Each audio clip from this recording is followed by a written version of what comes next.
ঠিক এই দিনে দেশটাকে বেশিরভাগ মুক্ত একটি দেশ হিসেবে পেয়েছি, তারই উদযাপন উপলক্ষে আমরা আজকে এখানে এসেছি। এটাই মূলত আসলে উদ্দেশ্য, যে উদযাপন করব। এই যে 5ই আগস্ট যে ঘটনা ঘটেছিল তখন কি আপনার পথে এসেছিলেন? জি জি, আমরা পথে এসেছিলাম, আমরা গণভবন পর্যন্ত এসেছিলাম। আমি নরসিংদী থেকে আসছি, আজকেও আমি নরসিংদী থেকে এখানে আসছি।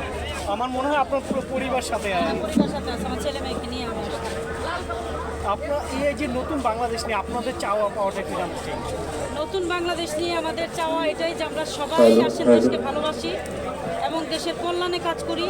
দেশটাকে একটি দুর্নীতিমুক্ত এবং যত রকমের অনাচার আছে অনাচার মুক্ত দেশ হিসেবে গড়ে তোলার ক্ষেত্রে প্রত্যেকে আমরা অবদান রাখি। এই যে গত এক বছরে আপনারা কি কি পরিবর্তন লক্ষ্য করেছেন বা কি কি দেখেছেন যেগুলো আসলে ফ্যাসিস্ট আমলে হয়নি বা এখন বর্তমানে হচ্ছে, কোন সুযোগ সুবিধাগুলো আপনারা পাচ্ছেন গত এক বছর?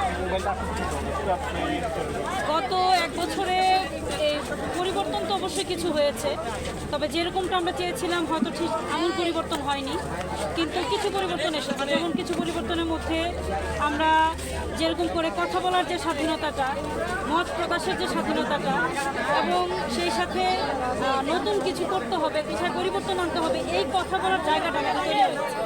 যদিও সেগুলো বাস্তবায়ন হয়তো এইভাবে করে হয়, কিন্তু আমি মনে করি যে সবচেয়ে বড় এই জায়গাটা তৈরি হয়েছে। যদি এই কথাগুলোকে শোনা হয় এবং সেই অনুযায়ী পরিবর্তন হয়, তাহলে ইনশাল্লাহ দেশের ভালো হবে। ম্যাম আপনি নির্বাচন একটা সরকার আসবে, জনগণের সরকার, সেই সরকারের কাছে আপনাদের কেমন বাংলাদেশ আপনারা প্রত্যাশা করেন?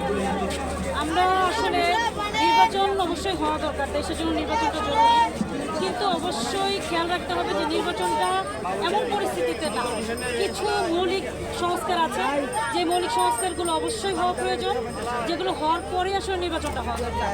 তবে অনির্বাচিত সরকার দীর্ঘদিন থাকুক এটাও আমরা চাই না, তবে মৌলিক সংস্কারগুলো তাড়াতাড়ি হোক, বিচার কার্যটা অন্তত দৃশ্যমান হোক এবং তারপর নির্বাচন হোক। এবং নির্বাচিত সরকারের কাছে আমাদের চাওয়া থাকবে যে নতুন বাংলাদেশটাতে এই দেশের সবাই যেন আমরা নাগরিক, এখানে কোনো দল মত এরকম নির্বিশেষে কাউকে যেন বৈষম্য করা না হয়।